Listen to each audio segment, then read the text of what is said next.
Hello दोस्तों। आज आपके लिए एक सच्ची कहानी लेके आया हूँ। ये कहानी मेरे दोस्त के साथ घटित हुई थी और ये कहानी हॉरर कहानी है। और उस मेरे दोस्त के साथ क्या क्या हुआ उसने बताया था, तो आज मैं उसी की ज़ुबानी ये कहानी सुनाता हूँ। जुनैद एक कॉफ़ी कैफ़े का मालिक था। जुनैद के घर में उसकी अम्मी, अब्बू, पत्नी जुबैदा, उसके 4 बच्चे हुसैन, फरीन, अली और नूर थे। जुनैद का कॉफ़ी का कैफ़े गांव से बाहर कब्रिस्तान के पास था। वहीं पर थोड़ी दूर पर बस अड्डा था। बस अड्डे पे सुबह 8 बजे से शाम 6 बजे तक बस आती जाती थी। अंतिम बस का समय 5 बजे था, पर कभी कभी किसी कारण बस लेट हुई तो 6 बज जाते थे। उसके बाद उस जगह पर कोई आता जाता नहीं था। लोगों का मानना था कि सूर्य डूबने के बाद वहाँ रूहानी ताकतों का बसेरा हो जाता है। इस कारण हर हाल में कैफ़े 6 बजे तक बंद कर दिया जाता था। 6 बजे के बाद वहाँ कोई गलती से भी नहीं जाता था। दिन के समय कैफ़े का कामकाज जुनैद के 2 नौकर संभालते थे। जुनैद वहाँ बैठकर सिर्फ हिसाब किताब देखता था। 6 बजे के बाद नौकर और जुनैद घर चले जाते थे, पर रात को जुनैद खाना खाकर 9 बजे के बाद कैफ़े में ही रहता था। सुबह सूरज उगने पर घर आ जाता था। घर के सभी लोग सोचते थे कि कैफ़े में रात में चोरी ना हो, इसलिए जुनैद कैफ़े में रात बिताता है। जुनैद ने भी घर में सबको अच्छी तरह समझाया था कि रात में 8 बजे के बाद घर से कोई बाहर ना निकले, चाहे कुछ भी हो जाए, कितना भी ज़रूरी काम हो, पर रात में ना कोई सदस्य उसे बुलाने आएगा और ना किसी को उसके पास भेजेगा। अपने घर वालों की तरफ से बेफिक्र होने के लिए वह जाते समय बाहर से ताला लगा कर जाता था। ताला लगाने के बाद खिड़की से चाबी जुनैद को दे देता। सुबह आकर जुबैदा से चाबी लेकर घर का दरवाज़ा खोलता था। जुनैद ने जुबैदा से कहा था कि अगर किसी दिन मैं घर न आया तो तुम सुबह 7 बजे हुसैन को घर की छत से कुदाकर दरवाज़ा खोल लेना, पर सुबह 7 बजे से पहले ऐसा मत करना। हर इंसान को अपने घर वालों की फ़िक्र होती है। जुनैद को भी अपने घर वालों की फ़िक्र थी। वो हर एक दिन जाने से पहले सभी को अच्छी तरह से समझा कर जाता, पर अब घर वालों के मन में धीरे धीरे डर समाप्त होने लगा था। उन्हें लगता था कि जुनैद उन्हें ज़बरदस्ती डरा रहा है। अपना तो रोज़ रात 9 बजे कैफ़े जाता है और सुबह सूर्योदय होने से पहले घर आ जाता है, पर कोई जुनैद का विरोध करने का साहस नहीं करता था। अम्मी अब्बू को कैफ़े की हकीकत जानते थे। इस कारण वे शांत थे और हमेशा खुदा की इबादत किया करते थे कि कभी लोगों को ठीक रखे। पर आज नूर की तबीयत कुछ ज़्यादा ख़राब लग रही थी। अम्मू अब्बू भी हज पे गए हुए थे। घर पर जुनैद और जुबैदा और उसके 4 छोटे छोटे बच्चे थे। रात के 9 बजे तो जुनैद का कैफ़े जाने के लिए तैयार होकर जुबैदा बच्चों को उसी तरह समझाने लगा। जुबैदा ने जुनैद से कहा कि आज कैफ़े न जाए, नूर की तबीयत भी ठीक नहीं लग रही है। जुनैद ने समझाया कि आज रात किसी तरह संभाल लो, कल मैं नूर को शहर के अस्पताल में दिखाऊंगा। कल अम्मी अब्बू भी आ जाएंगे। जुनैद को अपने घर वालों की फ़िक्र थी, पर वहाँ जाना भी उसकी मजबूरी थी। जुनैद कैफ़े चला गया। जुनैद ने सबको खाना खिलाकर बच्चों को सुलाकर स्वयं भी उसके पास सो गई। रात के 12 बजे नूर जागकर रोने लगी। जुबैदा ने नूर को चुप कराने की कोशिश करने लगी, पर जैसे जैसे जुबैदा नूर को शांत करने की कोशिश करती वैसे वैसे नूर और तेज़ रोने लगती। नूर के रोने के कारण सभी बच्चे जाग गए थे। नूर का बदन भी आग की तरह तप रहा था। घर में कोई बड़ा बुजुर्ग था नहीं जिसे जुबैदा अपनी परेशानी हल कर सके। नूर भी 3 साल की थी। वो अपनी तकलीफ़ बताने में असमर्थ थी। हुसैन, जो अभी 10 साल का भी पूरा नहीं हुआ था, बार बार अपनी माँ की मदद कर रहा था नूर को चुप कराने में। वो कभी नूर को पानी देता तो कभी दूध तो कभी खिलौने से उसे बहलाने की कोशिश करता था, पर नूर की तबीयत बिगड़ती जा रही थी। अंत में उसने माँ से कहा कि मैं अब्बू को बुला कर लाता हूँ, तब तक आप नूर को देखें। जुबैदा ने हुसैन को वहाँ जाने से मना किया। जुबैदा ने हुसैन से कहा, तुम्हारे अब्बू ने रात को घर से बाहर निकलने को मना किया। हुसैन शांत होकर बैठ जाता है, पर जैसे जैसे रात काली, घनी और अंधेरी होती जा रही थी वैसे वैसे नूर की तबीयत बिगड़ती जा रही थी। वो लगातार रोती जा रही थी। रात के 1:30 बज रहे थे। नूर की तबीयत बिगड़ती देखकर जुबैदा ने हुसैन को अब्बू को बुलाने की इजाज़त दे दी। हुसैन ने छत से कूदकर बरामदे से अपनी साइकिल लेकर कैफ़े की ओर चला गया। इधर जैसे ही हुसैन घर से बाहर गया, उसके थोड़ी देर बाद नूर अपने आप चुप होकर सो गई। फरीन और अली भी सो गए, पर जुबैदा को नींद नहीं आ रही थी। उसका सारा ध्यान हुसैन पर था। वह सोच रही थी कि इतनी देर हो गई, है, हुसैन अभी तक आया क्यों नहीं है। वो बार बार खुदा से दुआ करती थी कि हुसैन की रक्षा करे। इधर हुसैन ने अभी गांव पर पार ही किया था कि उसे महसूस हुआ कि कोई उसकी साइकिल को पकड़ लिया है। साइकिल आगे नहीं बढ़ रही है। उसने उतर कर चारों तरफ देखा पर उसे कुछ भी नज़र नहीं आया। अमावस्या की काली घनी रात में उसे कुछ नज़र नहीं आ रहा था। उसने सोचा कि साइकिल के टायर के नीचे पत्थर आ गया है, वो इस वजह से साइकिल आगे नहीं बढ़ रही। वो झुककर उसे निकालने की कोशिश करने लगा। इतने में उसको अपने सामने एक बड़ा सा साया नजर आया जो बहुत ऊंचा था। उसने हुसैन उठाया और पत्थर पर पटक पटक कर मार रहा था। हुसैन उसे छोड़ देने की विनती कर रहा था, बार बार अपनी बहन की तबीयत खराब होने की बात कर रहा था। देखते ही देखते वहाँ सायों का झुंड एकत्र हो गया। कोई हुसैन का हाथ नोच रहा था तो कोई पैर, कोई सर। इस तरह बड़ी बेरहमी से हुसैन के शरीर के टुकड़े टुकड़े करके वो साये जुनैद के कैफ़े में पहुँचे। उसमें से एक साया ने कहा, हमारे लिए इस मानव मांस और मदिरा का इंतजाम करो। जुनैद ने जैसे ही मांस को उठाकर मेज पर रखना शुरू किया, उसकी नज़र हुसैन के सिर पर पड़ी। उसके दिल से चीख निकल पड़ी, पर अब वह कुछ नहीं कर सकता है, और अगर वह विरोध करेगा तो प्रेत आत्मा उसे तो मार देंगी, इस साथ में पूरे के पूरे परिवार को समाप्त कर देंगे। उसने किसी तरह उन आत्माओं के भोजन का इंतजाम किया और उस आत्मा ने उनसे उन्हीं के बेटे का मांस बनाने को कहा। और जुनैद ने अपने दिल पर पत्थर रखकर वो उस प्रेतात्मा की बातों को मान गया और उसका मांस बनाने लगा। और जुनैद जानता था कि वो क्या है। उसका पूरा परिवार, रिश्तेदार, यहाँ तक गांव वाले भी इकट्ठा होकर प्रेतात्मा का मुकाबला नहीं कर सकते। वो मेज पर मदिरा और मांस के टुकड़े को रखते हुए उसके हाथ कांप रहे थे, पर बेबसी के कारण उससे रोया भी नहीं जा रहा था। अमावस्या की रात में भूत प्रेतों की शक्ति बढ़ जाती है और वह इस रात में जश्न मनाते हैं। भूत प्रेतों का तांडव सुबह 4 बजे तक चला। उसके बाद जुनैद ने पूरे कैफ़े को साफ करके बंद करके घर की ओर चल पड़ा। आज जुनैद के पांव घर की तरफ बड़ी मुश्किल से बढ़ रहे थे, जैसे किसी ने उसके ऊपर बहुत ज़्यादा बोझ लाद दिया हो। बोझ तो था अपने पुत्र के मौत की, उससे भी ज़्यादा कि उस मासूम से बच्चे को अपने हाथों से उन भूत प्रेतों को खाने के लिए दिया।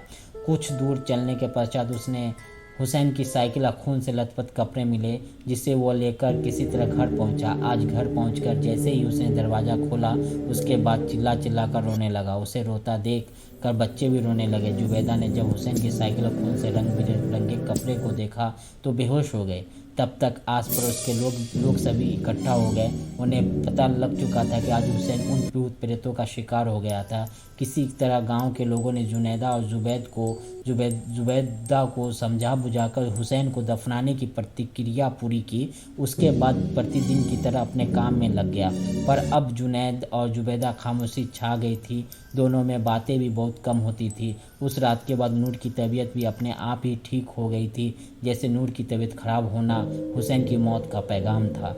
जुबैदा और जुनैद को खामोशी के साथ 10 दिन बीत गए। अब अम्मी, अब्बू और परिवार के सभी सदस्यों को बिठाकर जुनैद ने कैफ़े का राज बताना शुरू किया। इससे पहले जुनैद कुछ कहता कि उनके अब्बू ने कैफ़े के बारे में कहना शुरू कर दिया। अब्बू ने बताया कि आज से 40 साल पहले मैं इस कैफ़े में नौकरी करता था। इस कैफ़े का मालिक बहुत दयालु आदमी था, बहुत पूजा पाठ और धर्म कर्म करने वाला था। पर गांव के कुछ लड़के लड़कियां शहर जाकर पढ़ते थे। गांव वालों में बहुत एकता थी, सभी लोग एक दूसरे का ख्याल रखते थे, पर खुदा को कुछ और ही मंजूर था। गांव के लोगों के बीच में फूट पड़ गई। लोग हिंदू मुसलमान के नाम से लड़ने लगे थे। एक रात में कैफ़े बंद करने की तैयारी कर रहा था कि तभी कुछ लोग आए और मेरी आंखों के सामने सेठ के परिवार को मार के ख़त्म कर दिया। सभी लोग उस समय ख़त्म हो गए, पर सेठ में कुछ जान बाकी थी। मैं उन्हें हकीम के पास ले गया। हकीम ने दवा दी, पर कुछ देर बाद सेठ ख़त्म हो गए। बढ़ने से पहले उन्होंने कैफ़े की चाबी मुझे थमा दी और कैफ़े को चलाने के लिए कहा। लगभग 1 साल तक सब कुछ ठीक ठाक चलता रहा, पर 1 साल बाद कैफ़े पर शाम होने के बाद भूत प्रेतों का साया मंडराने लगता था। कोई भी शाम होने के बाद अकेले उस जगह पर जाता है तो उसका जीवन वे भूत प्रेत उसी तरह समाप्त करते हैं जैसे उन लोगों के साथ हुआ था। ये ये कहानी जुनैद के पिताजी ने अपनी उस कैफ़े के बारे में बता रहे थे। अभी तक अब्बू कुछ देर शांत होने के बाद आगे बोलने लगे। मैं कैफ़े को अच्छी तरह संभाल रहा था। सेठ की मृत्यु से 1 साल बाद जब मैं रात को कैफ़े की सफाई करके सोने की तैयारी कर रहा था, तभी मुझे महसूस हुआ कि अंदर कमरे में कोई है। मैंने सोचा कि कोई चोर कमरे के अंदर है। मैं कमरे के अंदर गया। वहाँ मुझे कुछ भी नज़र नहीं आ रहा था, पर ऐसा महसूस हो रहा था कि कमरे में कुछ हलचल हुई है। मैंने सोचा कि कोई जीव जंतु होगा। थोड़ी देर खटर पटर करके शांत हो जाएगा और मैं बाहर आकर चारपाई पर लेटकर सोने की कोशिश करने लगा। मुझे आज भी वो रात याद है। अमावस्या की अंधेरी रात थी। घना घना काला अंधेरा था। कुछ भी नज़र नहीं आ रहा था। अभी मैं सो ही रहा था। ठीक रात 12 बजे सेठ की प्रेत आत्मा ने मुझे जगाया। मैं चौंक कर उठ बैठा, पर कुछ नज़र नहीं आ रहा था। मैंने सोचा कि मैं कोई बुरा सपना देख रहा हूँ, पर नहीं। फिर मुझे सेठ की आवाज़ सुनाई पड़ी, पर कुछ दिख नहीं रहा था। सेठ ने मुझसे कहा, डरो नहीं, मैं परिवार पिछले 1 साल से तड़प रहे हैं। अब मेरा नाम लेने वाला भी कोई नहीं बचा। मैं और मेरे सभी प्रेत साथी हर रोज़ सूरज डूबने के पश्चात कैफ़े में आएंगे। तुम्हें उनके लिए हर रात मांस मंदिरा का इंतजाम करना होगा।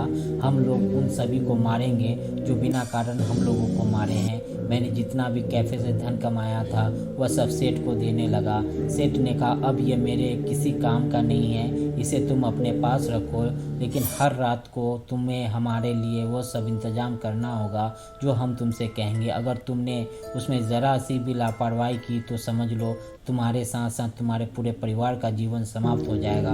उसके बाद सेठ की आत्मा गायब हो गई। हर रात 9 बजे के बाद कैफ़े में भूत प्रेतों की चहलकदमी शुरू हो जाती थी। जो भी मनुष्य या जीव उधर से गुजरता वह उसकी अंतिम रात होती थी। सेठ और सेठ का परिवार का प्रेत कैफ़े में बैठकर अन्य भूतों के द्वारा लाए गए मांस को खाकर अपनी आत्मा को तृप्त करते थे। मैंने कितनी बार कैफ़े छोड़ने की कोशिश की, पर हर बार वे लोग गुस्सा कर मेरे परिवार के लोगों को मारना शुरू कर देते। आखिर थक हार कर मुझे उनके काम करना पड़ता था। निर्दोष प्राणियों की बेरहमी से मौत को देखकर मेरा हृदय अंदर ही अंदर कांप जाता था, पर हम कुछ नहीं कर सकते थे। अब मुझे समझ आ गया था कि मैं केवल एक नौकर हूँ और यहाँ पे मालिक के लिए कुछ भी करना पड़ेगा, क्योंकि मालिक जो हमारा सेठ था अब वो मुझसे अपनी फरमाइश पूरी करवाता था।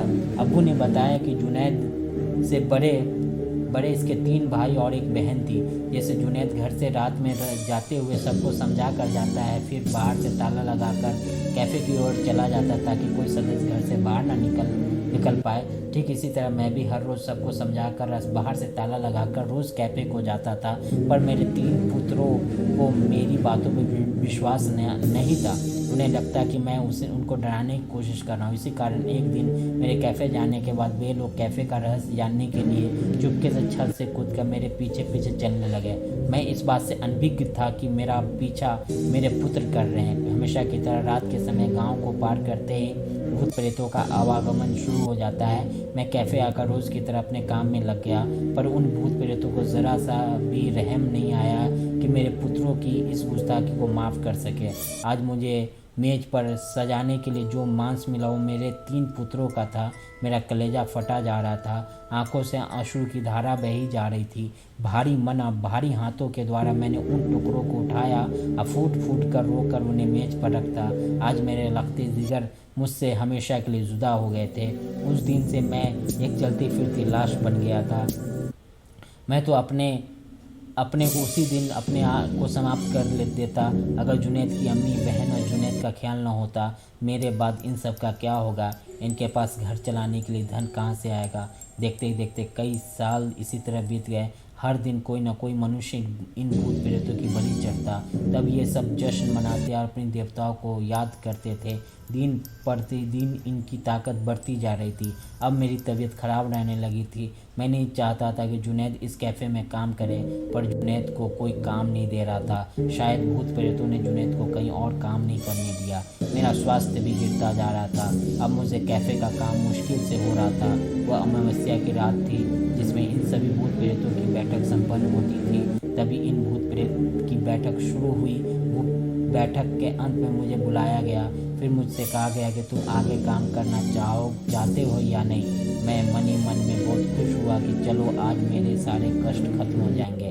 मैं अपने परिवार को लेकर कहीं और चला जाऊंगा, फिर कभी इधर नहीं आऊंगा, चाहे कुछ भी हो जाए। मैंने कहा अब मुझसे कैफ़े में काम नहीं होता है, आप किसी और को रख सकते हैं। तभी सेठ की आवाज़ आई कि हमने तुम्हारे स्थान पर एक मनुष्य को चुना है। तुम जितनी जल्दी उसे काम को सिखाओगे उतनी जल्दी तुम्हें मुक्ति मिल जाएगी। मैं सोचा जल्दी जल्दी उस बंदे को सिखाकर यहाँ से रुखसत हो जाऊँगा। तब मैंने उन भूत प्रेतों का धन्यवाद किया और अपना काम करने लगा। सुबह जब मैं घर पहुँचा तो आज बहुत खुश था कि चलो अब बहुत जल्द ही उस नरक से मुक्ति मिल जाएगी। यही सोचकर मैंने दैनिक काम से निवृत्त होकर नाश्ते के लिए बैठा ही था कि तभी डाकिया एक पोस्ट कार्ड मेरे हाथ में देकर आगे चला गया। पोस्ट कार्ड जुनैद के नाम से था, जिसमें उसे आज से कैफ़े को काम संभालने के लिए कहा गया था। मैं अपना सर पकड़ कर बैठ गया। तभी जुनैद वहाँ आया, मुझसे दुखी होने का कारण पूछा। मैंने उसकी तरफ पोस्ट कार्ड बढ़ा दिया। वह आश्चर्यचकित था कि उसने कभी किसी कैफ़े में नौकरी के लिए आवेदन नहीं किया था। फिर ये नियुक्ति पत्र कहाँ से आया? मैं समझ गया कि ये सब उन भूत प्रेतों का काम है। अब उनकी नज़र में मेरे बेटे के ऊपर है। अब जैसी अल्लाह की मर्ज़ी ना करने का मतलब कि बेमौत मारे जाना। अतः हम सब ने मिलकर यह निर्णय लिया कि जुनैद आज से मेरे साथ कैफ़े का काम सीखेगा। जल्द जुनैद ने सारा काम संभाल लिया। जुबैदा जो अब तक शांतिपूर्वक सारी घटनाओं को सुन रही थी, एकाएक पूछने लगी, जब जुनैद उन भूत प्रेतों का काम कर रहे हैं तो उन भूत प्रेतों ने हुसैन को क्यों मार डाला? इसका उत्तर उनमें से किसी के पास नहीं था। सब शांत हो गए। अब्बू ने कहा शायद हुसैन को भी अपने चाचू जान की तरह अपने अब्बू की बातों का विश्वास नहीं था। यही वजह उसकी मौत का सबब बन गई हो।